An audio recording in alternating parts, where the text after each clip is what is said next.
Hey now, we are getting over, and I am the Silver King, Adam Silverstein, here to lead you through these hard times. With the latest WWE edition of your favorite professional wrestling podcast. That's right, Getting Over is back once again, and we are here for the first of 6 episodes this week. This time, to discuss everything that happened over the last week in WWE and provide you with an ultimate preview for WWE Saturday night's main event. Now, right off the top, I'm going to let you know our schedule for the entire week so you understand what will and will not be in this episode and everything else as we get through 4 different events in one weekend. As mentioned, this show, WWE Saturday night's main event. We will be back on Wednesday with a unique show. We'll take a retrospective look at the original WWE Evolution, and we will also have ultimate previews for WWE Evolution 2025 and NXT Great American Bash. We'll be back on Thursday with episode number 3 this week, your AEW All-In Ultimate Preview, and then we're going to hit you with 3 episodes in 2 days over the weekend. Earlier Saturday, your AEW All-In Instant Analysis. Later Saturday night, your Saturday night's main event and Great American Bash instant analysis. And then Sunday, your WWE Evolution instant analysis. That is how Getting Over is putting together 6 episodes in as many days, only Friday off for the Silver King to rest his vocal cords.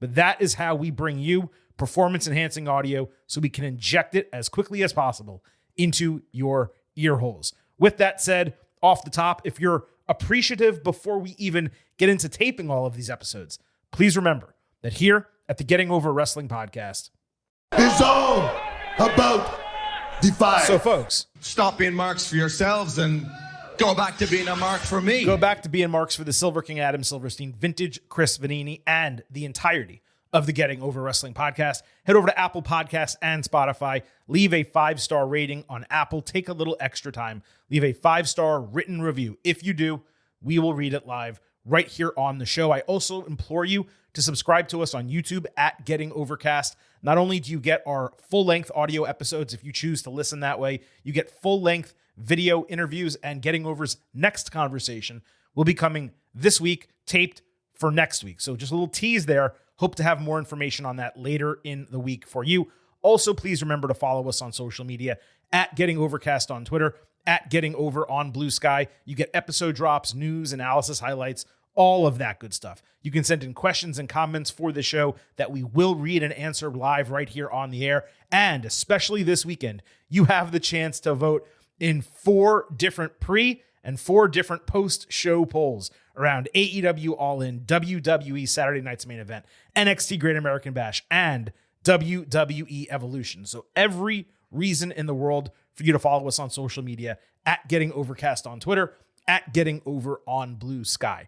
As we get into the show, I did also wish to take just a moment to explain the availability, or kind of lack thereof, of vintage Chris Vanini this week when he will and will not be on the podcast. So Chris is doing a bunch of work right now in Texas. Big 12 Media Day is currently happening. He has family coming into town. He's actually attending All In this week. So he's crazy busy, but he has nevertheless carved out time to still be part of Getting Over as per usual. So what we're going to be doing is Silver King's going to be handling the weekly breakdown of WWE. We're going to bring Chris in for Saturday night's main event. We are going to tape the WWE Evolution retrospective. That will be the significant portion of our Wednesday show. And then Chris will also jump in for his ultimate preview takes for the new WWE Evolution. He will be part of the AEW All-In Ultimate Preview as well. He will be on the AEW All-In Instant Analysis, which will probably be taped a little bit later, just that way he can get home from the stadium. And then he'll be with us for the WWE Evolution Instant Analysis as well. So you're going to get a ton of vintage this week on the show, just not for the entirety of the 6 episodes. And I'll explain a little bit more later on this episode when we get into the WWE Saturday night's main event Ultimate Preview. That said, there is a ton of show left. Before we get to that ultimate preview, we have the main event and the good, the bad, and the ugly both coming up. But I'm afraid I've got some news. And we do have a few items immediately off the top here. TMZ reported Tuesday that the Southern California beach house owned by Seth Rollins and Becky Lynch was burglarized at 3 a.m., given both of them were at Monday Night Raw in Providence. No one was home. Luckily, everyone is okay. Only money was stolen.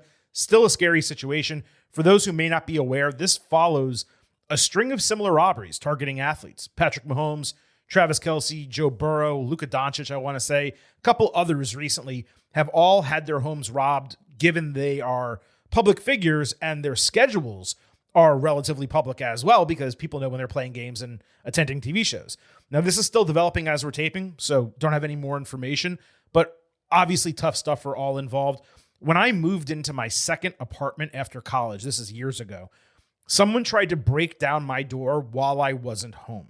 Luckily, it didn't work and they couldn't get through, but I remember how I felt after that. And I was a single guy.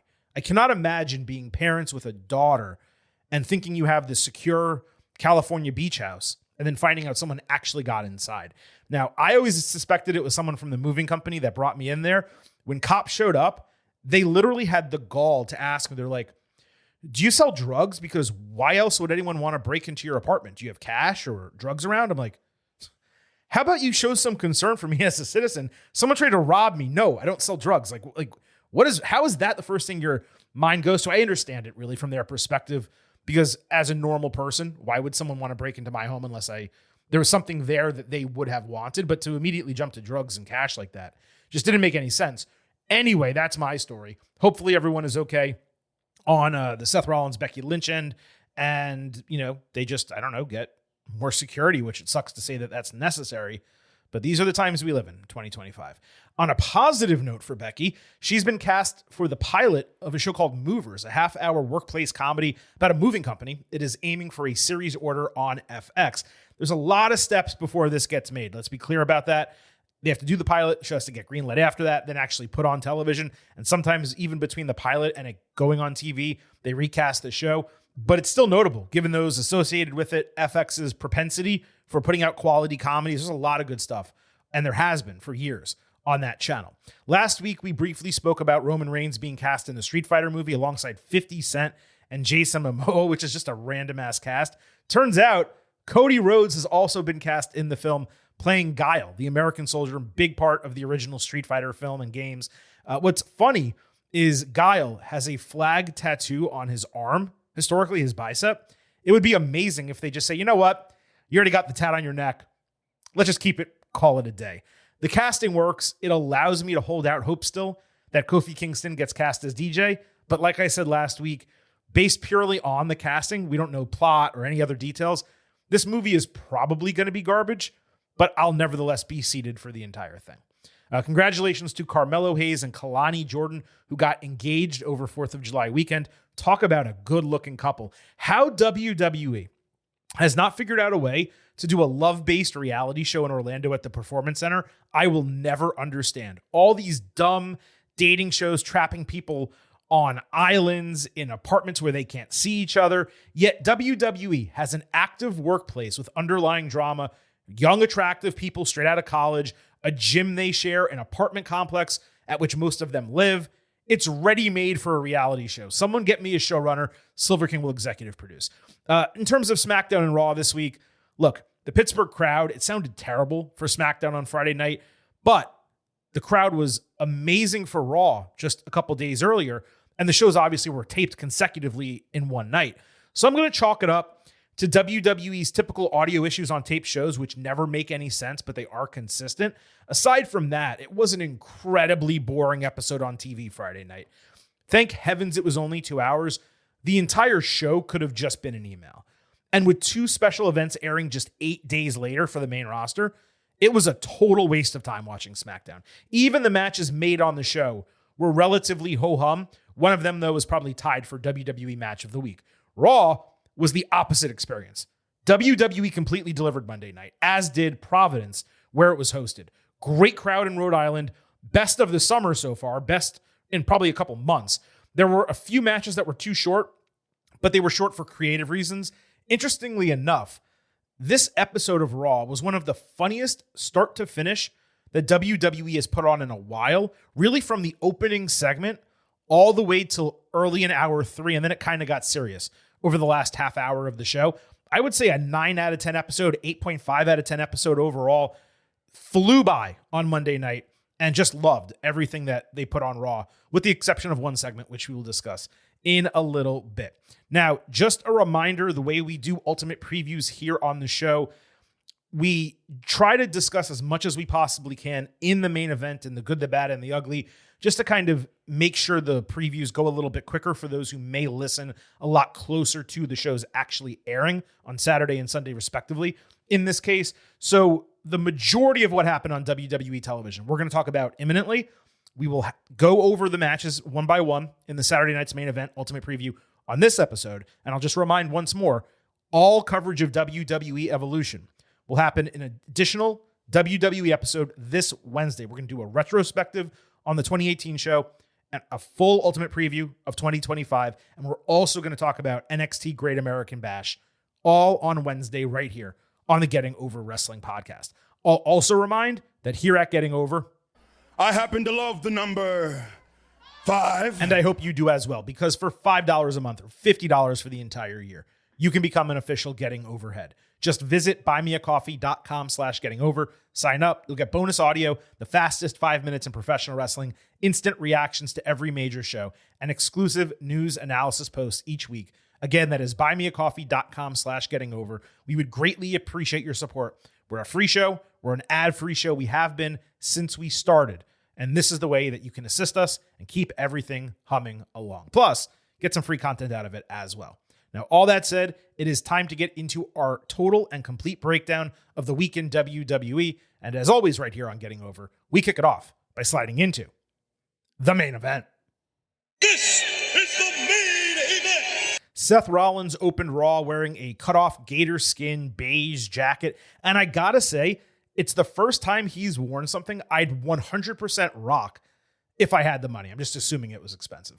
Braun Breaker took the mic, excited to be in this group because Rollins and Paul Heyman have a vision for WWE that has him as the face of the business for the next 2 decades. Rollins and Heyman were clearly in picture. They were kept in picture by the cameraman, surprised that Breaker stole the mic and was speaking the way he was, that it was not their plan for him to do so.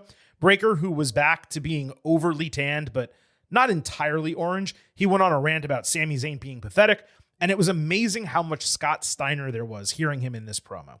Rollins then handed the mic to Bronson Reed. I guess the way his mannerisms looked, it was like, well, if Breaker spoke, you might as well also. Why do I need to speak? So Bronson grabbed it. He promised to tsunami the respect into Jey Uso the same way he did Rollins before getting ready to follow his vision. Both Brawns used that word. Heyman then spoke, saying the Empire strikes back. Actually, the Empire strikes first. Shout out to Vintage and all you Star Wars fans out there. And then that Roman Reigns doesn't have the balls to come back and step up to them because the OTC is MIA and Jay will be too. Then Paul frickin' spoke in Spanish, cutting a promo through the camera to Penta, which was incredible. So incredible that Rollins leaned over to Reed during the segment and you could see his mouth move. And he said, "When did this MFer learn Spanish?" And Reed's like, "I don't know, man." Rollins had nothing to say by the time this was over. It made the segment quite unique in that the faction leader did not need to speak for the crowd to stay hot for the better part of 10 minutes to open Raw. All 3 other guys were on point, Heyman in particular, given he's the literal GOAT.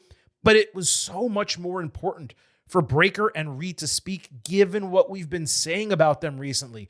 They had been reduced to one-note meat men, the heavies behind Rollins, who just kind of stood around, arms folded in black. He had one time where Breaker barked for no reason whatsoever, even though, yes, the Steiner references, we get it. But this was just kind of the entry point into a show-long storyline that was focused not just on this faction, but almost specifically on Breaker and Reed. And we'll talk more about that in a moment. Sami Zayn backstage said he's got too much on his plate, but he can't deal with his injured ribs or focus on getting revenge on Karrion Kross because Breaker is waiting for him and he needs to take him seriously. He didn't care really about what Breaker had to say about him personally because either way, he's a beast in the ring and Sami's going to have to deal with Kross when the time comes. Scarlett then stepped in when Sami left, and I guess she just wanted to watch him leave like she was John Travolta in Face Off or something. As an aside, when Scarlett came in, Jackie Redmond, who was doing the interview, she got completely flustered and frankly lost in her cleavage, which no shame, Jackie, no shame at all. But this girl did a triple take on camera looking at her chest, and I just thought it was hysterical seeing it happen. Gonna look good, but she's got me saying, hey now! I was up all night. I cut off the hey now a little bit. You got the point. Talk about putting someone over. Jackie put over Scarlett there big time.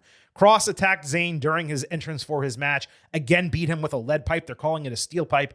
It's always a lead pipe to me. Sammy refused to let Adam Pearce cancel the match despite being obviously injured. Real dumb babyface stuff. Zayn was nails as always on the promo, and his selling of Cross's attack was tremendous. It's why he's such an incredible underdog babyface. You could argue there's no one better in wrestling right now playing the underdog babyface role than Sami Zayn. So we had him against Breaker. Obviously, Braun went right after Sami at the bell, attacking the ribs, trash talking him while doing so. Zayn went on a brief run, only for Breaker to catch him flying with a monstrous spear, cutting him in half out of midair. Sami rolled outside, so Braun went back to the runaround spear, which credit to him. He hasn't done that much recently. But it was the shitty, like, Bobby Lashley arm extension version. I think Sami may have been out of spot, but it was just kind of weird. Breaker added, though, a triple rope run spear back in the ring for the dominant 1-2-3. This was exactly what it needed to be. You cannot get your ass beat with a lead pipe immediately before a match and then have a powerful young guy with a ribs-based finisher not win with the quickness. Both guys played their roles perfectly. Commentary was really on point here, begging Breaker to stop, selling the fact that Zayn needs to take better care of himself. This was really, really well done. Now, there was also, speaking of Karrion Kross, an unaired promo that he cut. It happened during commercial break, so everyone saw it internationally, but of course we did not in the United States. I'm assuming many of you missed it, even though we posted it on Twitter at Getting Overcast and actually Blue Sky as well at Getting Over. But nevertheless, here's Karrion Kross during Raw. Ladies and gentlemen, I'm here with Karrion Kross. Listen to that pop. And Scarlett. Listen, I appreciate you guys taking the time. Karrion, I can't help but notice that you look proud of yourself, pleased with what we just watched. What do you have to say for yourself? Wasn't that great footage?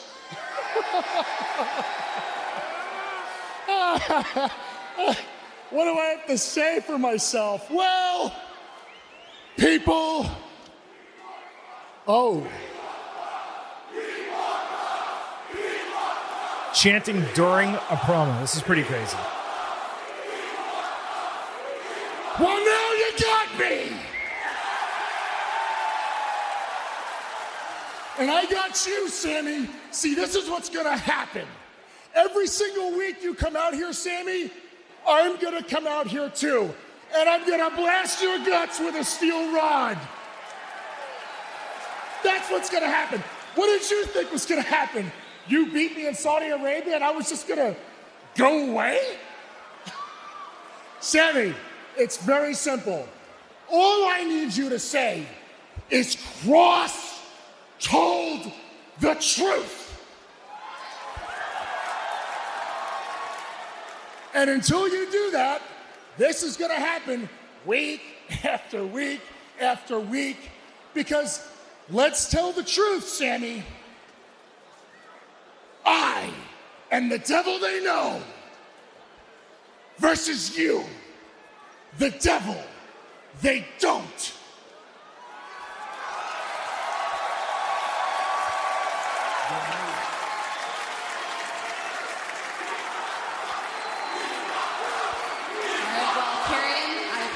The time is very clear that Karrion Kross is far from done with Sami Zayn. Thank you again for the... And that cheer at the end you heard was him making out with Scarlett, because how else do you conclude a promo where you're getting chants while you're speaking and after you're speaking than making out with your hot wife?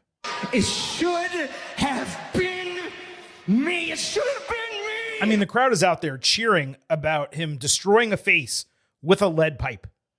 It's crazy stuff, the reaction he's getting right now. There was also a social media video, circulating of fans loudly chanting his name after Raw while he was walking to his car. He stopped, said hi to a kid, and signed some autographs and stuff. You really got to credit Cross for getting himself over despite limited TV time and, relatively mediocre in-ring work. And the rare opportunities, by the way, he's actually allowed to wrestle. I don't say that with any negativity. It's just impressive that he's so charismatic and interesting and entertaining that he broke through in this way years after people suggested he was already a lost cause in WWE. And by the way, people are going to say, well, that's because he got called up and Vince McMahon put him in the gimp mask. And yes, look, his call-up was horrible. But there were people who disliked him in NXT. I'm not going to say myself included because I didn't dislike him, but he was a drag on that show as a main event champion, as the main champion on that show. The wrestling wasn't as good as we were all used to from Black and Gold NXT at that time. He had presence. He ended up in a compelling match. I believe it was against Finn Balor, I want to say. And he did some good work in there. There's no question. His promos were great. But even while watching him in NXT, it was like, man, this call up to the main roster, like maybe that's where he's going to thrive. That's where he'll be better because Vince will know how to book a big, strong guy. And it was the exact opposite of that. So once that didn't work, and then he came back, eventually, and they did the Final Testament thing, and we knew from the beginning that wouldn't work because it made no sense to put him with Authors of Pain and Paul Ellering when it's him and Scarlett that are by far the most interesting of that fivesome. So you just got to give this guy a lot of credit to stick it out through all of that, make the cuts, continue rolling with WWE and finally get over to this degree. It's great to see. It's interesting. I'm going to mention it in a second, but WWE on screen said Sami Zayn's going to be out indefinitely coming out of the show. And what did Cross say in that promo? Every time you see Sami on screen, you're going to see me. Well, if we're not going to see Sami on screen, does that mean we're going to go back to not seeing Cross? He may need to pick someone else to kind of terrorize on an interim basis until Zayn comes back, saves that person, and then they continue their feud. So we will see how that all transpires. Getting back to what happened Monday night on Raw.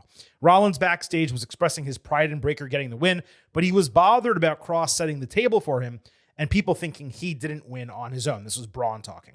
Rollins said, "This doesn't matter, dude. No one likes Cross, so who cares? You kicked the shit out of Zayn. You hit those 3 spears. Good for you."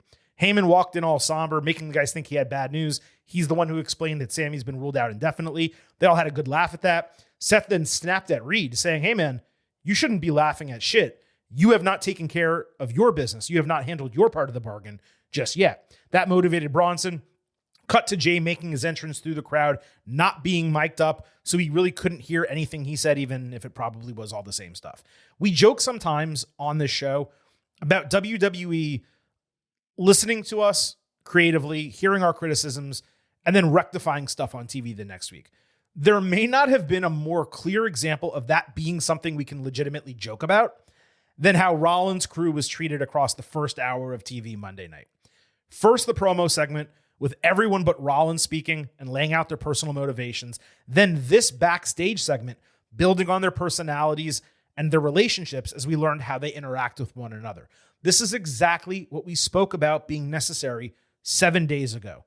We made comparisons, you'll remember, to how the bloodline booking made us care about the individual characters because we saw how their relationships develop backstage and on the mic while in the ring, and we saw their personalities bounce off of one another. So to that end, this was much needed, and hopefully this is just a building block for the faction.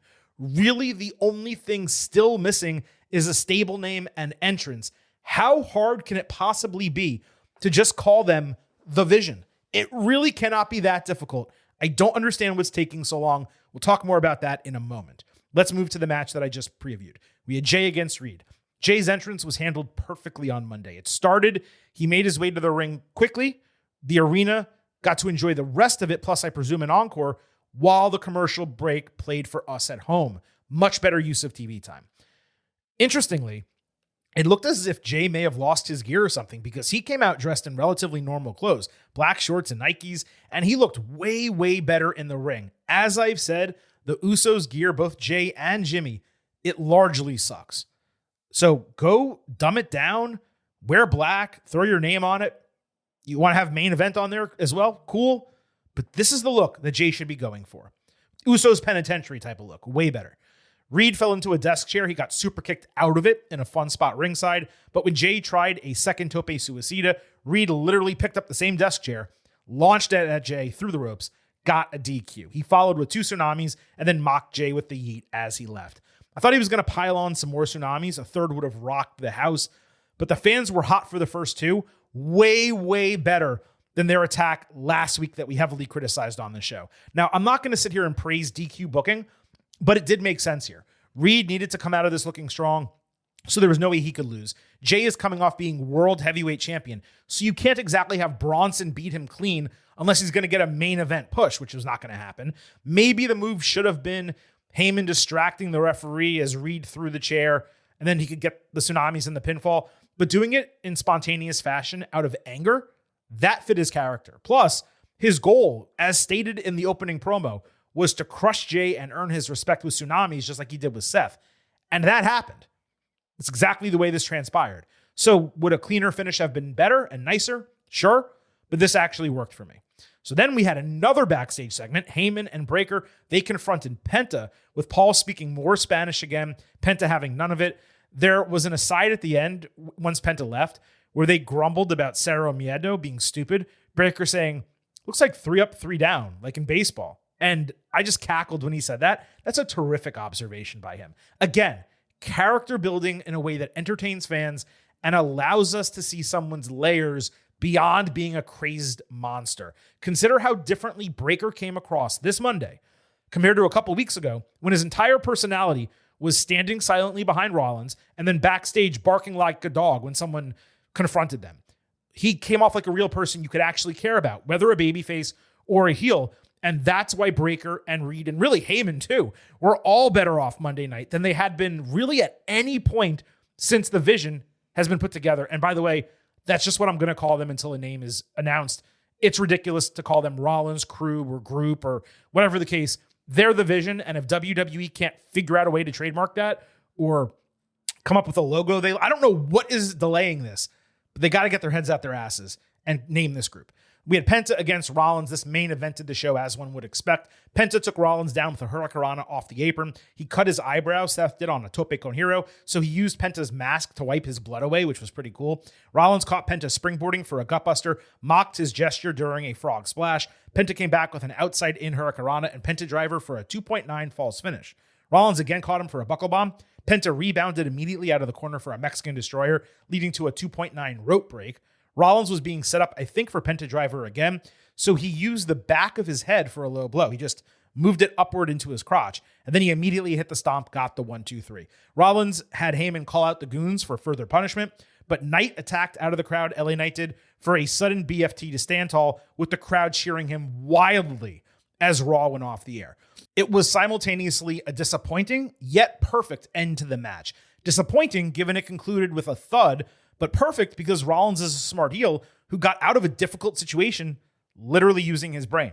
Penta pinning Rollins was not in the cards, but he got 2 separate situations where it looked like he might win. It was probably tied for the match of the week in WWE at 4 stars, A-, and a terrific capper to an immensely strong go-home Raw, building 2 special shows simultaneously. Probably the best overall episode of WWE TV in a few weeks, carried by the way the Vision developed both individually and as a stable. It was badly needed, and it delivered exactly as we said it would if they put effort into it. Knight at the end, he was the cherry on top. He cut a promo on the show that we'll discuss later, but this was probably the second time on the main roster where he truly looked like a main eventer capable of being a world champion. I'd argue this Rollins feud is even more important for him than the one against Reigns, even though this one's not a title match, and that one was for the WWE Championship. So wrapping up the main event here, Monday night, it did feel like the first legitimate progress the Vision has made really since 2 weeks after WrestleMania. Yes, Reed had been added since then, but he just came across like another heavy as opposed to being an important cog in the machine.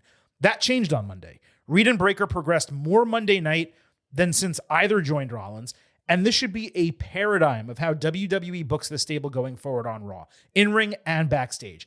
Personality, character-driven segments that expose their emotions, their goals, and their relationships with one another. Even in the ring, while there was one DQ, none of the other faction members helped the others. Each guy got to stand strong and look dominant on their own. It's utterly shocking and somewhat maddening that still, Despite this much progress being made on Monday, there was neither a name nor an aesthetic reveal during the program. It felt like everything was building up to that, both in the opening promo and then at the end of the show. Perhaps it has not been stamped because the stable's incomplete. And I do wonder whether a fourth wrestler will join. Again, Carmelo Hayes or Austin Theory makes so much frickin' sense. Pun not intended with frickin' when I say that. But we will see. Either way, a major step in the right direction for the most important storyline on Raw right now. So that takes us out of the main event. And while we will be saving a little bit of content for our respective Saturday night's main event and Evolution Ultimate previews, we are now tuned in to break down everything else that happened across WWE over the rest of the week. We do that in the good, the bad, and the ugly. Hey, yo. Survey says one more for the good guy. Say hello to the back. Don't sing it. Bring it. Cody Rhodes opened SmackDown holding his King of the Ring crown, focused on main eventing SummerSlam against John Cena. Randy Orton interrupted, angry at himself for hesitating on the punt kick, while respecting Cody for pulling the trigger. He demanded Rhodes promise to kick Cena's ass when suddenly Drew McIntyre returned. After about 40 days off, he wore a great bored at work shirt, by the way. Only, 15 months too late developing that shirt. That's all. He called them betas, saying the alpha has returned, wedge driving by suggesting Randy has become soft, and his legend was dead. Drew said that he wants Cody to win the title. That way they can finally match up given their parallel careers. Orton RKO'd him out of nowhere, faced Rhodes, and then left. McIntyre backstage demanded Orton, so Nick Aldis set the match for Saturday night's main event. I'd say this was all fine. Having McIntyre return on a taped episode of SmackDown to build a Saturday night match on 8 days' notice, that was an immense waste of a moment. One of many wasted moments from WWE Creative, as we've talked about over the last 18 months. If you told me he's winning the title at Clash in Paris, so they had to get him involved before SummerSlam, okay, that could play. But even if Rhodes wins the title back, this dude is not dropping it 4 weeks later. So this just rang hollow for me, even if I was pleased to see McIntyre back on TV, and even if logically everything Drew said and the segment itself made perfect sense. He should be going after Rhodes and Orton. It just came across as real ham-fisted to set a match for a random network show, bring a guy back, and then just do it all inside of like an hour on TV. So the grading of this is really tough because, like I said, it's fine. And I often wish we had a fourth category. Good, bad, ugly, and like meh, like just okay. So this was a light good. McIntyre being back is hugely positive. The RKO out of nowhere was great. The shirt was cool again, only 18 months too late. Kind of interesting in that it was another week where Cody didn't actually say or do that much of anything. And now we're just a couple weeks away from SummerSlam. They got to start building Cody Rhodes back into, your number one clear-cut dude. If he is going to be taking down Cena, and maybe he's not, but if they're running that match back, that does need to be the expectation for SummerSlam. Sticking with SmackDown, Tiffany Stratton hit the ring proud of her win over Nia Jax. She said Tiffy time and started droning on about choosing an opponent when Jade Cargill interrupted, holding her crown. Jade put herself over for beating Asuka, saying it didn't matter to her who was chosen because she was the number one contender for SummerSlam. Tiffy said she had a surprise, and out came Trish Stratus to a nice pop, I would say. Stratton said Stratus deserved to be on Evolution, and after they teamed up, she respected her and wanted to offer her the opportunity. Trish said she didn't expect that. If you didn't expect that, why the hell did you fly from Toronto to Pittsburgh to be in this segment? But she's excited about Evolution and would love to show her kids what it's like to wrestle, but to also be WWE champion. Then Stratton said Tiffy time once more to end it. Cargill backstage then comes across Stratus, and she says, quote, "Hey Trish, I see you have a title match at Evolution." Yeah, no shit you see that, Jade. You were in the fucking ring when the match was made 5 minutes earlier. If you didn't see that, I'd think you had a brain injury or something. It felt like I was going crazy. Come on, Oos. It's a joke, right? It's a joke, Oos. You ribbing me? Cargill said she'd be waiting for her at SummerSlam if she won. Then Naomi ran her over with her personalized Money in the Bank briefcase, which not only had caution tape printed on it, but hanging off of it as well. Aldis, I think, was the one who ran over, and Jade said she was sick of it all and wanted to end Naomi once and for all. Okay, Naomi and her briefcase were straight up awesome. 0 notes on that. Perfection achieved. The rest of it absolutely sucked. Completely forced together. There was a logical reason for Stratton to face Stratus, given their history, but gifting her the opportunity was simply ridiculous when there's an entire roster of women working weekly to win a title. Beyond that, all 3 of them in the ring were flat out boring and frankly bad. There's a way to do this where viewers get excited for the match, shoot some barbs at one another, turn something friendly into a suddenly contentious battle. But this was just pure babyface on babyface on babyface shit, except none of them are that beloved right now because Stratton and Cargill are pure heels. And Stratus just showed up randomly, and she's made so many surprise returns to WWE that her showing up on its own was not enough to save the segment. Naomi singularly helped this from getting the lowest grade, but it was nevertheless straight up bad. Well, that was a disaster. What the hell was that? What was that, huh? This is unacceptable. It really was unacceptable when you're building for an Evolution title match. Charlotte Flair backstage asked Aldis if Stratton had chosen her for the WWE Women's Championship Challenger at Evolution. Mind you, this was the first we heard of Stratton having such a choice. This, of course, came before the segment we just discussed. Aldis said no, but Flair had another title opportunity if she won a #1 contendership against Secret Hervis and Michin and B-Fab. Alexa Bliss sidled up next to her, revealing herself as the tag team partner. Flair said she doesn't like to share the spotlight. Bliss pointed out she hadn't held it in a long time, and this is a chance that she wouldn't otherwise get. So the match followed immediately. Michin looked like she ate shit on a tope suicida landing flat on her face. There was a counter cut, so it was really tough to tell. Alba Fire landed a really nice Escalera senton bomb outside. Fire caught Bliss with a Canadian Destroyer, only to eat a Uranagi from B-Fab, who took a boss man slam by Piper Niven. Charlotte speared her, hit a moonsault on both of Hervis before booting Chelsea Green off the apron. She tapped Bliss on the head. The referee counted that as a tag. So Alexa hit a double twisted Bliss and got the win. Charlotte actually hugged her after the bell. There was good action here, but I could not understand for the life of me why they pinned the most legitimate team on the brand when B-Fab or Michin easily could have taken the fall. The match was also kind of convoluted, and from a booking standpoint, it would have been far more effective for Flair and Bliss to lose this match than regroup and actually go after the tag team titles at a later date, such as, I don't know, at SummerSlam. It just left a lot to be desired, even if I completely understand the decision to go with the bigger stars for a notable title match on an all-women show. That said, Flair and Bliss were awesome together. Charlotte continues to prove she can be entertaining and interesting when she's not saddled with a one-note character. This is working. I'm going to give it a good. I just wish there was a situation where you probably put Hervis in the match at Evolution. You let Charlotte and Alexa be in the Battle Royal. They help each other out there. And then all of a sudden you build them as a team for SummerSlam, but perhaps they're still going to build them as a team challenging the champions at SummerSlam. Finn Balor was polishing all the gold in the Judgment Day clubhouse when Raquel Rodriguez took issue with a candlelight vigil that Roxanne Perez had put together for Liv Morgan, again suggesting she would be back soon. Balor again reminding that Liv is going to be out for months. Raquel crossed herself, looking at it anyway, the vigil, which was really funny, and said too soon when Perez called her partner.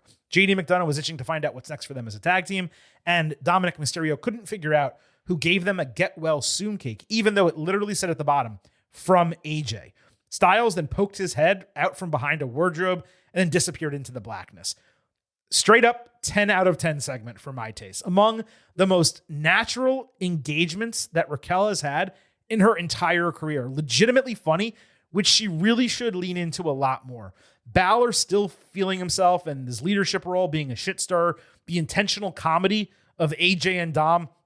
It is crazy that Judgment Day is still this entertaining in 2025, but you'll remember the conversation that Vintage and I had when Liv got hurt, and we said, well, it really did seem like Judgment Day was about to get split.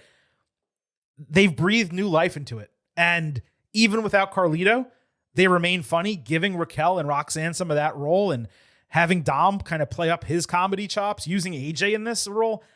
It's great. It was way less corny than a week ago, and despite all the, praise I lavished on the Vision in the main event, singularly, this was probably the best segment on the entire show. That's how good it was. Kairi Sane felt Perez as was scheduled. This was shockingly sloppy early, with Perez completing moves a full beat after Sane delivered them. People are going to blame Kairi for that. It really seemed to be Roxy. Sane hit the back fist but got pulled off the ropes with her arm snapped over the bottom turnbuckle after Rodriguez distracted. They were far, far better against each other after the break. Kairi delivered a flying basement forearm in the corner. Roxy answered with a double jump springboard moonsault sacrifice and the Satomura knee. I love that she does that. Sane hit a phenomenal forearm and Alabama slam. Raquel saved Roxy from an insane elbow, so Kairi crossbodied her ringside. Then she avoided pop rocks and won clean with a backslide. The heels attacked after the bell until Asuka predictably saved, hit Rodriguez with some stiff strikes like an absolute boss. Kairi was a bit late saving a Tejana bomb, but Asuka laid Raquel out with Empress attack and combined with Sane for a tandem insane elbow inverted DDT finisher to end the segment. Outside of the early problems feeling out one another, this was everything it needed to be. Quality match with Kairi not taking an unnecessary loss. It was a little disappointing for Roxy to lose her first bout after becoming one half of the champions. Not ideal, but it was necessary for the booking. Reforming the Kabuki Warriors was important because they're filling out the Evolution card. I hope it's not a long-term assignment, but rather something both of them can move into and away from based on booking needs. This is what I've been saying for years about the women's tag team situation. Pair up most of the division, let them have friends and partners. That way they can wrestle as tag teams or individual contenders based on what the booking needs call for at any given time. Now, you might have two people that you put together and they just become an incredible team and you make them a tag team. Okay, that's great if the chemistry develops, but it's really not a tough concept to pair people up. They've done that now with Charlotte and Alexa. They've done it with Asuka and Kairi. I know they're not going to pigeonhole Charlotte and Alexa in that role, and I hope they don't with the Kabuki Warriors either. What's been great since their respective returns, Asuka and Kairi, is they've largely been allowed to show their personality and just be, at times, goofy and fun, yet serious once the bell rings. They are so much more endearing that way. Fans were really popping for Sane during her entrance. Asuka got a huge reaction. This was undoubtedly good, and I will spend a bit more time discussing the Kabuki Warriors on Wednesday in our WWE Evolution Ultimate Preview. Julia got a promo package saying she knows holding the United States Championship means opponents will come to her and fall one by one. She said she'd elevate the championship, no mercy, no doubt, no fear, with fire, with fury, her way. Looked great, sounded great, presentation was great. Would have liked a little bit more depth into her character, but on its own, this video package was good. Jacob Fatu literally pulled Solo Sikoa out of an open SUV window while attacking other members of his crew to begin SmackDown. The dude was hanging upside down, which was an incredible sight. Fatu kept saying yada da mean while arguing with WWE officials, which, look, it's almost comical at this point how he's just spamming his catchphrase. Let this dude speak like he's a human being. Thuggish, sure, but like a human. Fatu later stared down McIntyre before finding Aldis, who I thought set up a 6-man match for him as long as he found partners. Jimmy Uso was game right away. Sikoa later cut a tape promo at his desk, welcoming Tala Tonga alongside JC Mateo and Tonga Loa. He said they're nothing like a bloodline. They're stronger and more dangerous than ever. Solo said they're his MFTs and his family is now complete. On a positive tilt, it was a really unique start to the show coming out of our conversation last week, where we were saying every cold open just felt identical going into Raw and SmackDown.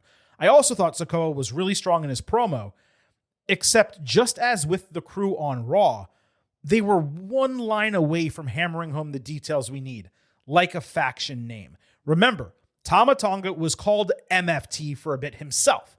We assumed Mother Effin' Tongan, except we never learned what that meant. Now it seems like they're all his MFTs, but Jeff Cobb isn't Tongan, and we don't know what MFT means, and Tama isn't even back yet. Now, could they be My Family Tree, and that's the name of the faction, and they're shortening it to MFT because My Family Tree on its own is a terrible faction name? Certainly possible, and maybe that's what they're doing. But that's kind of weak. And granted, there are factions that have gone just by their acronyms. New World Order was NWO, D-Generation X was DX, but New World Order and D-Generation X were both strong names. If this is My Family Tree, then MFT is just weak as shit because you know what it stands for. And I don't know, it's just awkward to say as well. So let's put a pin in that because we don't know what the name is going to be, whether that is the name, and if so, if that's what it means. But that's the prevailing sentiment as of right now. Why WWE is struggling to establish faction names on the main roster, I cannot understand. But I am giving all of this a good. I just wish it was less difficult. So we had Jacob and Jimmy against Solo and JC. Apparently, this was just 2-on-2 and not a 6-man, so I guess I misunderstood. But I could have sworn he referenced a trios match. Fatu got the hot tag, ran through his signatures. Solo avoided him into the corner with Jacob's head hitting the top of the ring post. Fatu avoided Samoan Spike, hitting the Impaler DDT and his jump-up moonsault for the clean 1-2-3. Jacob continued attacking after the bell until Tala pulled him off the top rope with a chokeslam. Jimmy brawled with him until Loa appeared, allowing the heels to stand tall. Mateo and Sikoa then delivered Tour of the Islands and Samoan Spike before a shield powerbomb through the announce table ended it. I didn't understand the booking at all. Sikoa's got a 4-man crew. He leaves 2 of them backstage for no reason whatsoever when he's a heel. They don't come out when he's on the verge of getting beaten. And then he just loses clean in his first match after becoming champion to the former champion. The post-match attack was better than anything that happened before it. And we were allowed to see the strength of this group. But commentary not being able to call them a name or solidify their dominance, it left a lot to be desired. So even if this was not actively problematic, I need to make a distinction between the promo that Sikoa cut and then the quality of the match and the booking decision of just letting Jacob beat him clean with no interference or anything immediately after he won the title. This gets bad. Aldis backstage criticized the tag team division for not letting the Street Profits versus Wyatt 6 match play out as intended. Fraxium got into it with DIY, so they got set for a match against Andrade and Rey Fenix to prove their worth. Aldis then decided to book an 8-man tag match where one member of each team would face the 6, and should the 6 win, they would get another title opportunity. DIY, they were particularly strong from a comedic standpoint in this opening segment, and I was into the unique booking because it was a vast departure from what we normally see on WWE TV. So we had the 6 against Montez Ford, Johnny Gargano, Chris Sabin, and Berto. Ford went on a run. Gargano jumped off the apron as Sabin attempted to tag out. That allowed Eric Rowan to beat him with an Iron Claw slam. It seemed like Gargano was doing it more because he was scared of Rowan, not because he hates Sabin, but we know he does in storyline. Super mixed on this because the backstage segment was solid, as was the in-ring storytelling and the finish. But the match otherwise was really paint by numbers. I guess I'm going to lean light good here because it was a step in the right direction. The idea of the 6 getting another title opportunity is not intriguing whatsoever. But after the double DQ finish 2 weeks ago, at least this was legitimate. Maybe they do a lumberjack match or something, which they really should, given how many people are involved in the storyline. But again, I will repeat, despite giving this a very light good, the 6 have been shoehorned into this division, and they've completely torpedoed the momentum of all of these teams and the Profits as champions. It really sucks to see. We had Fraxium against Andrade and Phoenix, as mentioned. The Luchadors combined for 3 amigos and a frog splash. Fraxium then combined for a superplex and golden ratio brainbuster. Andrade saved it. Phoenix avoided Nathan Frazier's Phoenix splash, caught him with a full release German suplex. Andrade caught him with a double moonsault. Axiom prevented Phoenix's rebound through the ropes with a super kick. Andrade ate an avalanche Spanish fly. Phoenix splash combo for a broken fall by Phoenix, who launched off Frazier's back for a codebreaker senton combo. Frazier got leveled with a back elbow. Then he ate a PK and the message as Phoenix leveled Axiom with a tope con hero, and the Axiom Phoenix team got the win. It hurt to see Fraxium beat so clean, but if they were going to lose, getting taken out by 2 of the best luchadors in the world is more than acceptable. Commentary pushed the idea that Andrade and Phoenix are something special as a team, how easily they came together, how well they work together. That leads me to believe they're not separating anytime soon. That would obviously be incredible if the SmackDown Tag Team division was operating at the level it had been a month ago. But again, given the insertion of the 6 and how that's going, I'm flummoxed as why they're adding another team to the Blue brand. Raw is desperate, and I mean desperate, for interesting, capable tag teams. SmackDown, by my count, now has 7, and that's not including Pretty Deadly because one half of them are injured, nor a potential team that could be built from the Sikoa group. So if you do include both of them, that's 9 tag teams in this division, which would make it the strongest WWE's had since we started this podcast, probably in a decade. And again, this is while Raw has like maybe 4, If we're being generous, it doesn't make a shred of sense. But this segment and this match, no doubt good. Crazy work between these four guys. 4 stars, A-, tied with Penta and Rollins for WWE Match of the Week. And really, it probably has the edge when you really think about it.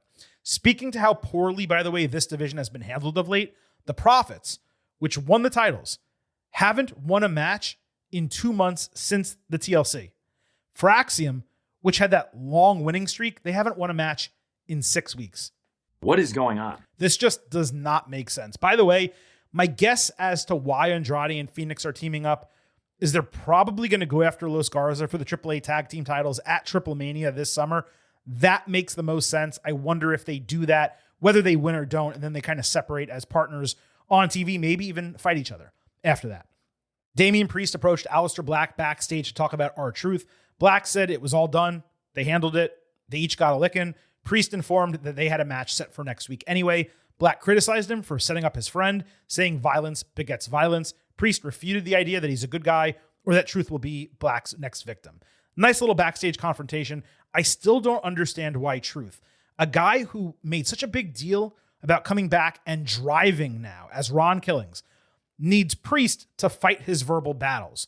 What happened to the agency that he was taking upon getting rehired by WWE? That was the entire point of his character.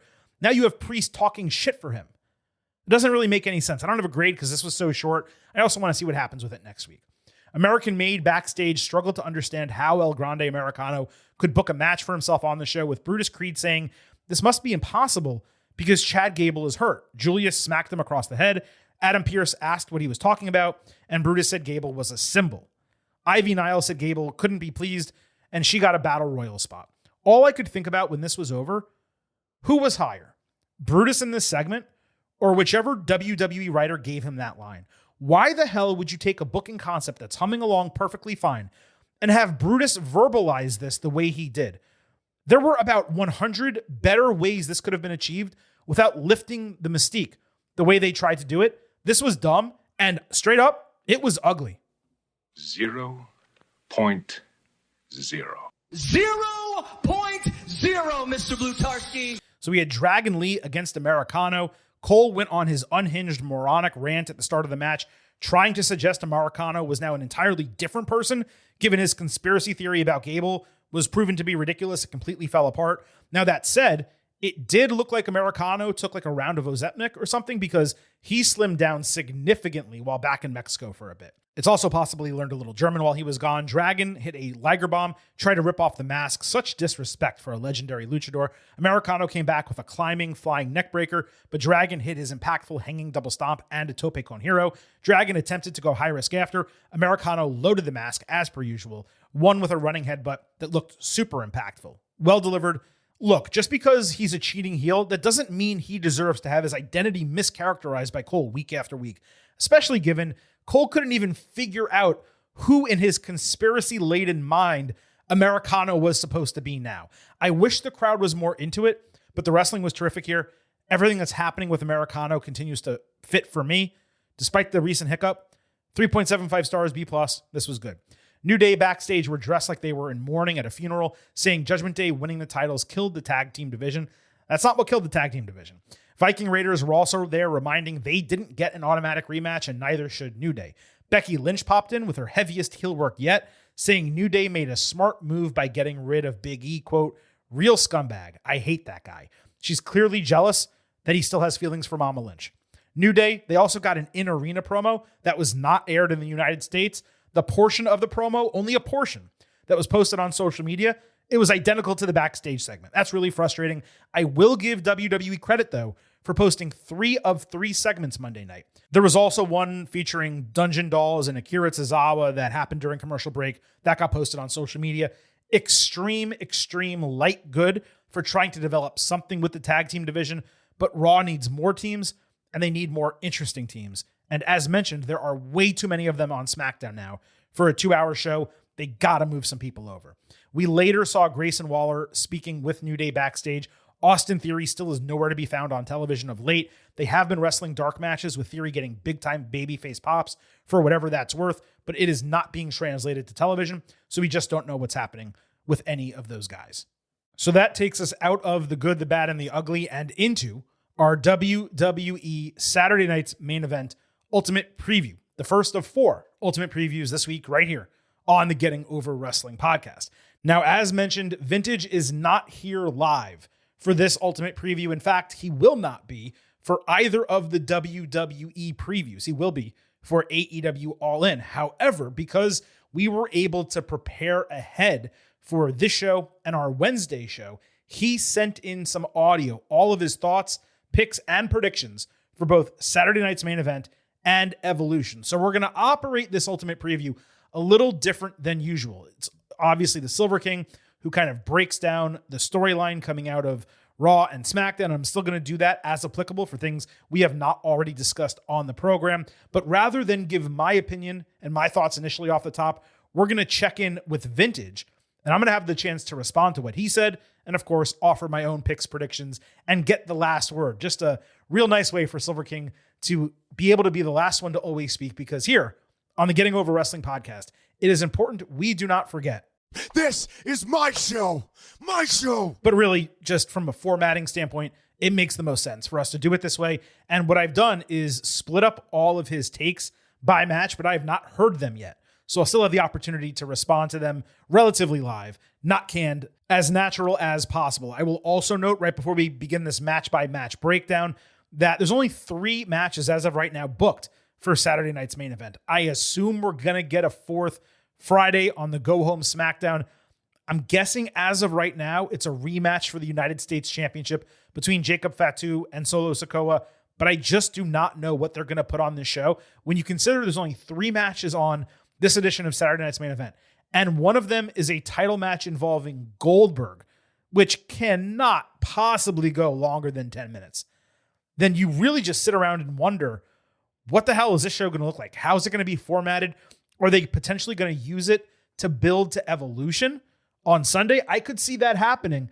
And if they do, that might pick up some of the issues that we've had with the build for Evolution, of which, of course, we will discuss in our Wednesday episode here.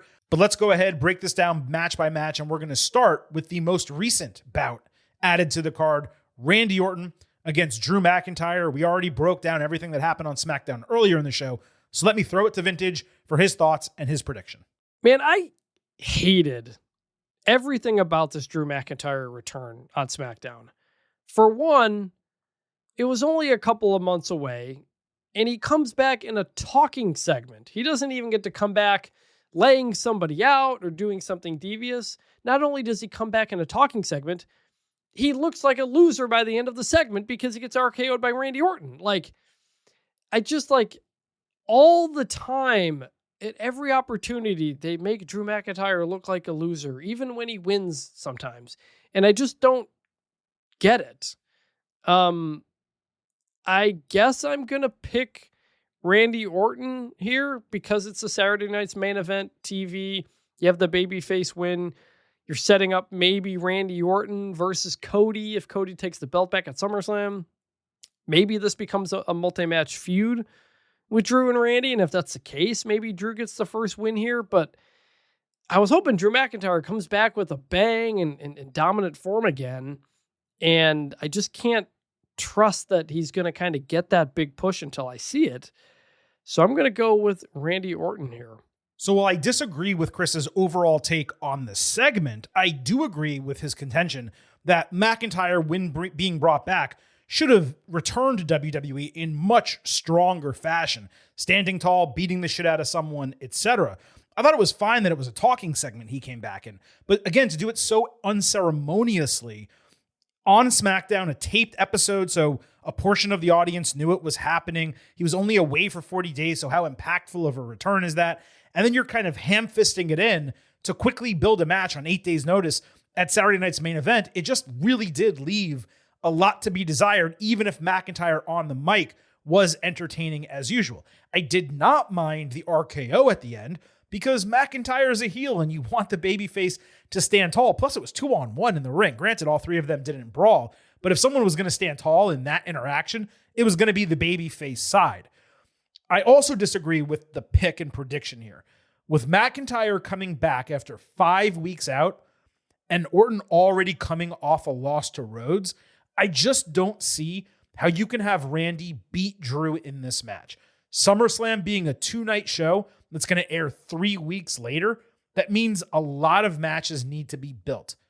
An Orton-McIntyre rematch with a stipulation would be extremely strong for that card.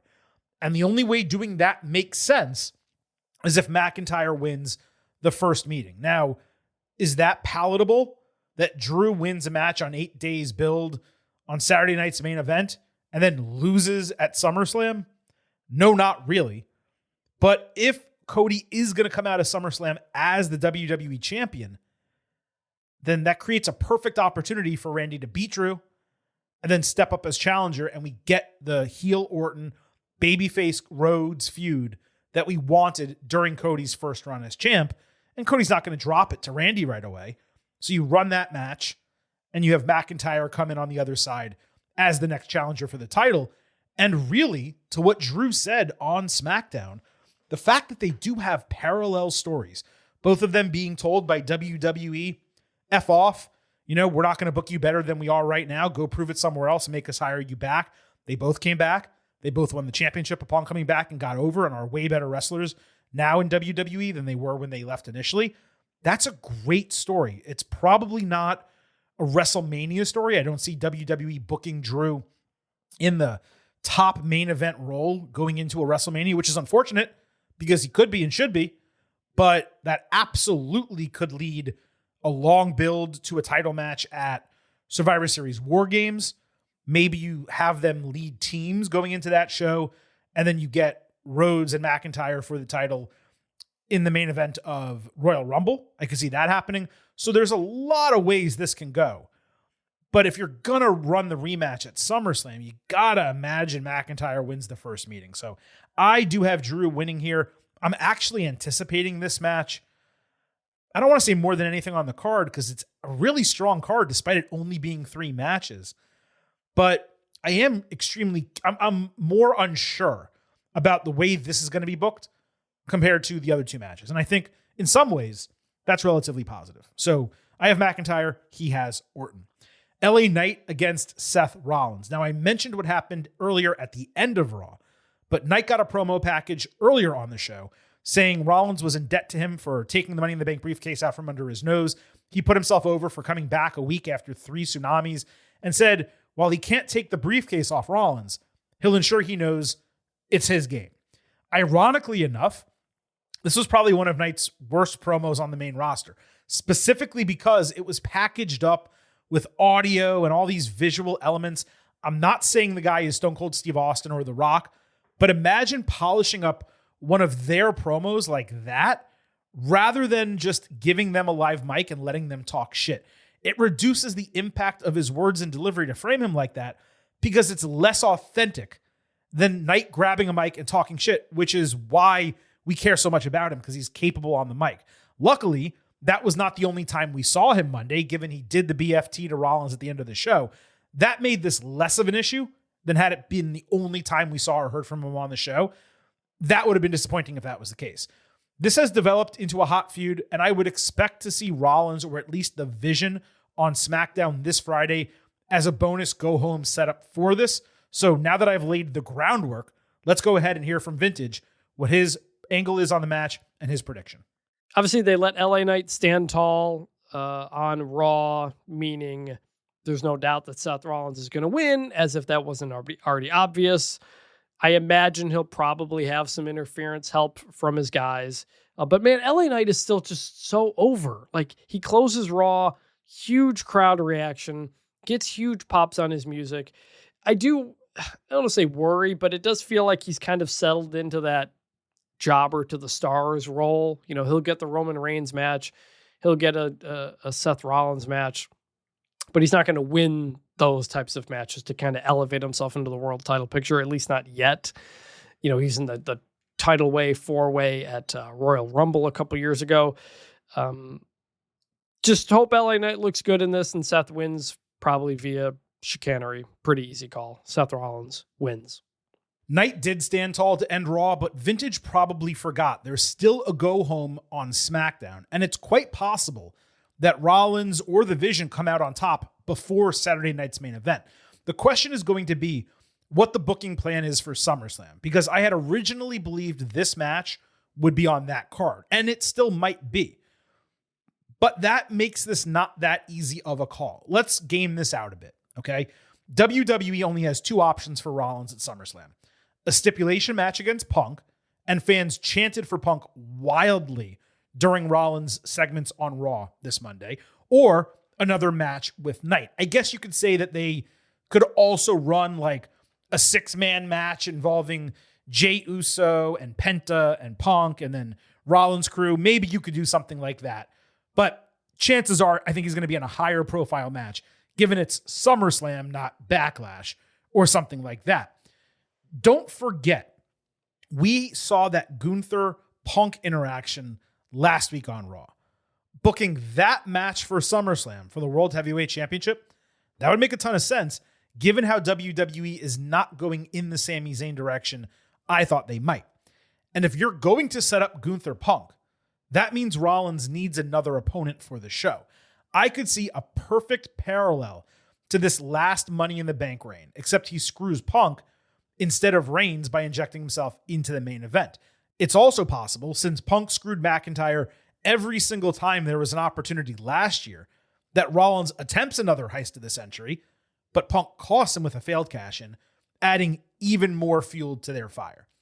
So there are two choices: Rollins versus Punk at SummerSlam, which would necessitate a Rollins win here, or Rollins versus Knight at SummerSlam, a match Knight would need to win, and that would also necessitate a Rollins win here. For those reasons, I'm going in the complete opposite direction.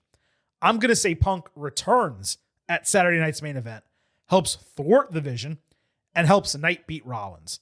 That keeps their hatred going, and it either gives Rollins a reason to want a rematch against Knight at SummerSlam, possibly with the briefcase on the line, or it gives us a more immediate reason for Rollins-Punk at SummerSlam. Either way, this match completely holds my attention going into Saturday, and I'm hoping it delivers to expectation just of it being impactful for the build for SummerSlam. That's the key for really the entire episode of Saturday night's main event. And that brings us to the expected main event of Saturday night's main event, the World Heavyweight Championship, Gunther defending against Goldberg. We'll start with what happened on Raw. Gunther opened hour 3 with a mic saying Bill Goldberg was afraid of him and the pressure. Perfectly timed. Goldberg sped around the parking lot in a red muscle car, wearing a last ride shirt, storming through his pyro for a confrontation. He backed Gunther up almost all the way to the ropes, and it was a bit demanding that they go now. Let's just fight. Why are we waiting? He even slapped the mic out of his hand. Goldberg dared Gunther to throw a punch, which he did, but Goldberg blocked it and then knocked him down with one punch. Gunther got out of dodge, avoiding a spear with this title still around his waist. Way hotter segment than I could have guessed. Loud Goldberg and holy shit chants that I believe went unbleeped, if my ears were correct. Graves called him intensity personified. He sold this match at the announce table extremely well. There wasn't much more they probably could have accomplished on the mic, so I was fine with it being short and sweet. I do wish this wasn't jammed into such a short period of time if this was going to be the booking and they were going to put the title on the line.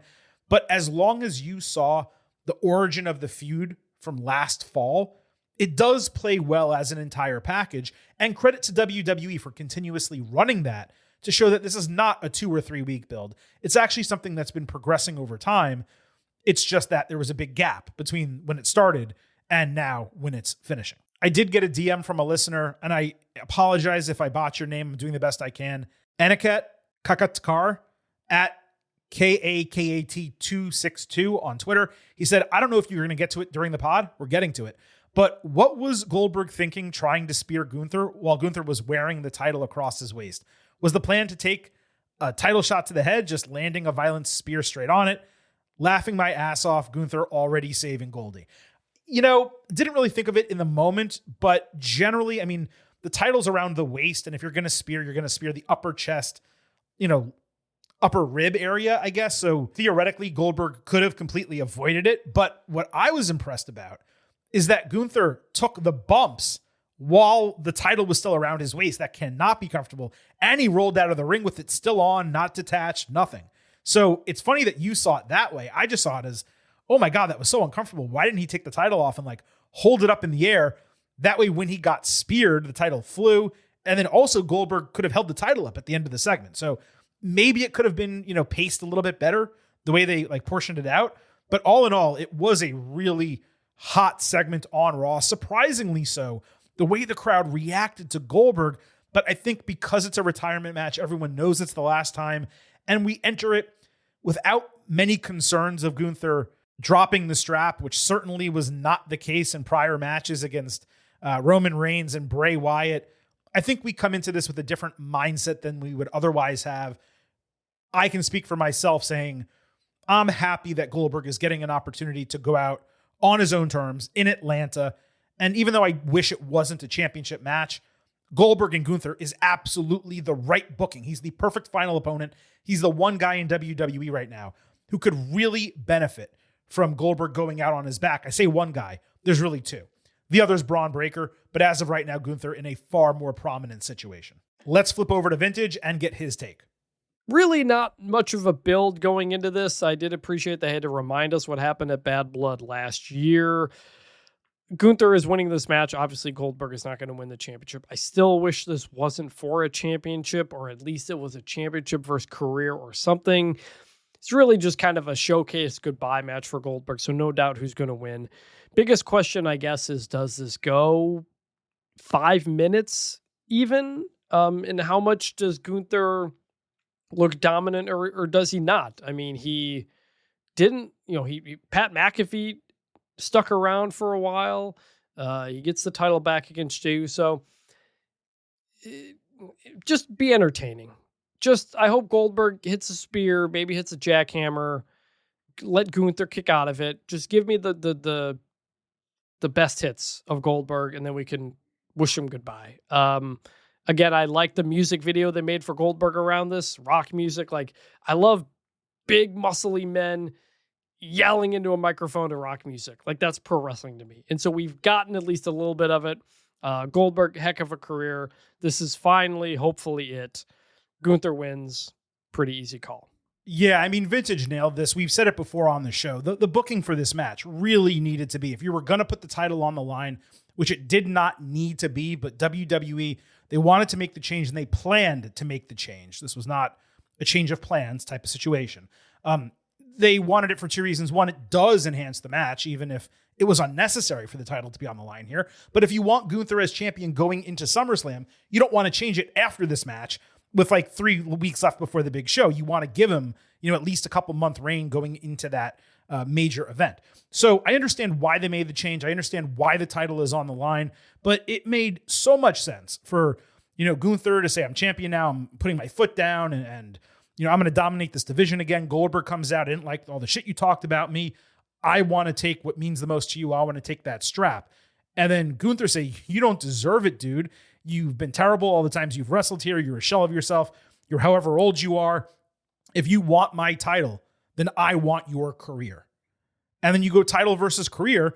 It's a huge hook going into the show.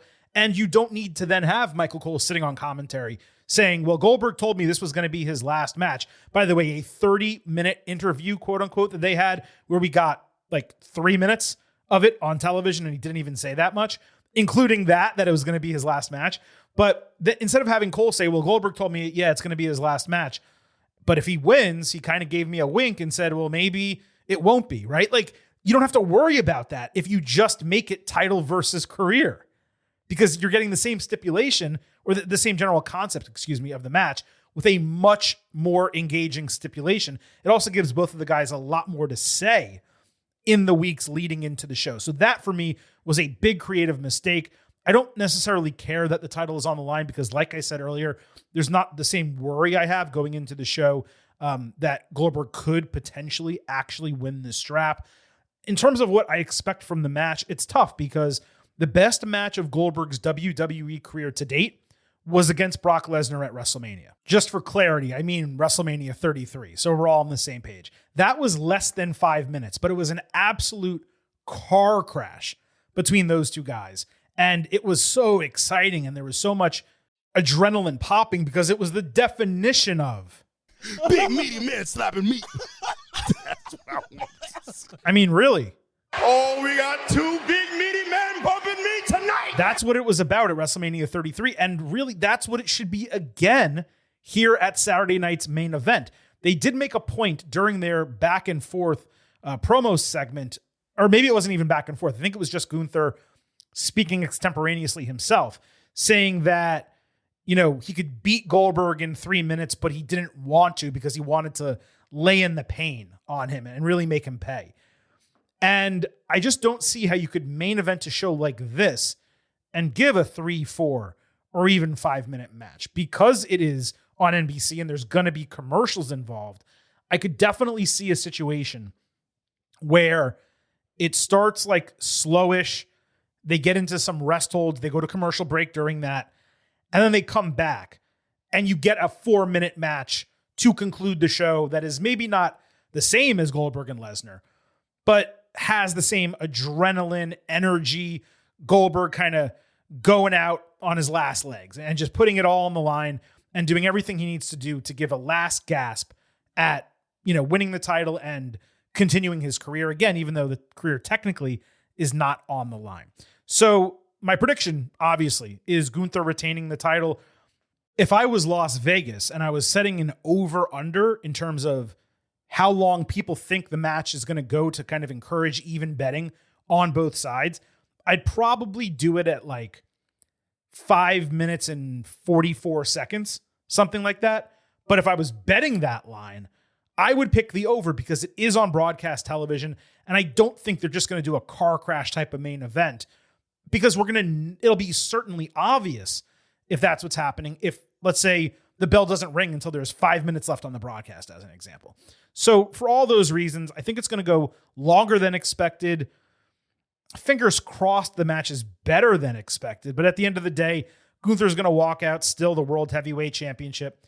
Goldberg is going to get a retirement moment. And really, now that I think about it, perhaps when the match starts will not be predictive of its length, because if this is Goldberg's retirement as we expect it to be, I could see the final 4 to 5 minutes of Saturday night's main event in Atlanta being people coming out, celebrating him, and him taking a bow in front of his hometown crowd, or his claimed hometown crowd. So maybe that's the direction this will wind up going, where the bell rings with 15 minutes left in the show. We get a 10-minute match with a commercial break in the middle, and the final 5 minutes is Goldberg being honored. That's going to be the Silver King's expectation coming out of Saturday night's main event. In terms of a pre-show expectation grade, it's almost impossible to give one for this just because it's a 3-match card. We don't know what the 4th match is going to be. And every Saturday night's main event to this point has been quite different from the one that preceded it. Some have been wrestling focused, some have been angle focused. We haven't really gotten title changes or anything that impactful, but we also said the last edition was more entertaining than pretty much all the ones that came before it. I reached out to Vintage. His pre-show expectation grade is going to be a C, a flat C. He did not give me a numeral for that. I think that's way too low. These are 3 really strong matches. They'll probably add a decent 4th, and it's going to be in Atlanta. The show's going to have a lot of people there, and it's going to be a momentous occasion at the end with Goldberg retiring. But I do agree that I don't go into this with any type of high rating, so I'm at a B. An 85 out of 100. I just think C is way too low for the circumstances. And we'll see, you know, coming out of Saturday night's main event, maybe Chris winds up being right and it's all DQs and interferences and it's just really frustrating. Or maybe all these matches actually deliver and whatever they add as a 4th match surprises us from its quality. So we, of course, will figure all of that out Saturday night, late Saturday night, when we come back with your WWE Saturday night's main event and NXT Great American Bash Instant Analysis podcast.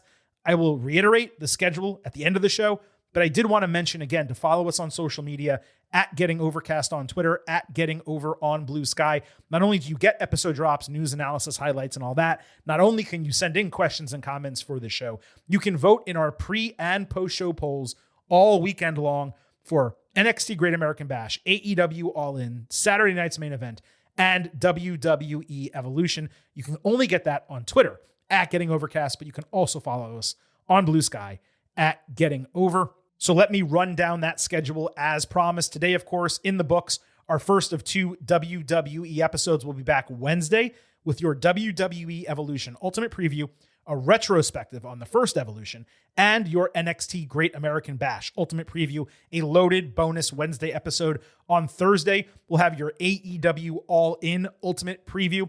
On Saturday, early evening, I would say, or it depends when the show ends and when Vintage gets home, but your AEW All In Instant Analysis. Late Saturday, your NXT Great American Bash and WWE Saturday Night's Main Event Instant Analysis. And then on Sunday, your WWE Evolution Instant Analysis. As mentioned earlier, 6 episodes in 6 days. That's how we do it right here on the Getting Over Wrestling podcast. Now go home and smoke some more crack. I will save that for after a Sunday night show, Rock. Appreciate your concern. Also, on the way out, I will mention that Getting Over is all about Defy. So head over to Apple Podcasts and Spotify. Leave a 5-star rating on Apple. Take a little extra time. Leave a 5-star written review. If you do, we'll read it live right here on the show. Subscribe to us on YouTube at Getting Overcast. Full-length audio episodes, full-length video interviews. And don't forget, I happen to love the number 5. Sure hope you do as well. $5 a month, $50 for the entire year. You can become an official Getting Overhead. Just visit buymeacoffee.com/gettingover. Sign up. You'll get bonus audio, the fastest 5 minutes in professional wrestling, instant reactions to every major show, and exclusive news analysis posts each week. Again, that is buymeacoffee.com/gettingover. We are a free show and an ad-free show. We would greatly appreciate your continued financial support. That wraps up the first of 6 editions of the Getting Over Wrestling podcast this week. For Vintage Chris Vanini, who will be back with us for portions of Wednesday and all of Thursday's show, this is the Silver King, Adam Silverstein, signing off and leaving you with just 3 final words. Bye for now.